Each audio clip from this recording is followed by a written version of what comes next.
Parmi toute la gamme de produits de bourse Société Générale et les différentes familles de produits, il faut en distinguer deux types sur le plan fiscal. D'un côté, les varants ou bons d'option d'après l'administration fiscale, et de l'autre, les certificats ou titres de créance. La plupart des produits de bourse sont émis en tant que varants, et donc des bons d'option, mais il appartient à l'investisseur de vérifier sur notre site sgbourse.fr cette information dans le document d'information clé, les conditions définitives ou le prospectus de base correspondant à son produit. Si sur la première page, le produit est décrit comme étant un varant, alors ce dernier sera un bon d'option.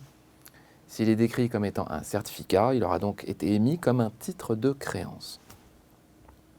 Entre les deux, la fiscalité est différente. Pour les bons d'option, les profits et plus-values sont imposés dès le premier euro au prélèvement forfaitaire unique de 30%, dont 12,8% d'impôt sur le revenu et 17,2% de prélèvements sociaux. L'investisseur peut aussi opter pour le barème progressif d'impôt sur le revenu, ouvrant droit à la CSG déductible de 6,8%.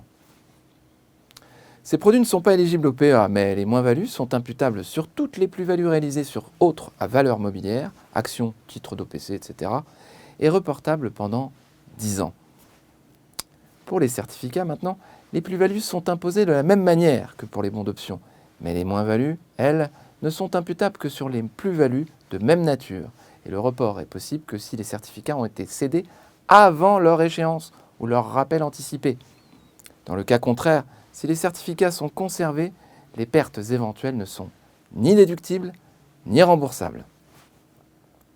Enfin, pour rappel, ces informations sont en application depuis le 1er janvier 2018. Elles sont susceptibles de changer en fonction de la réglementation et ne sont pas exhaustives. Il convient à chaque investisseur d'étudier sa situation particulière avec son conseiller habituel.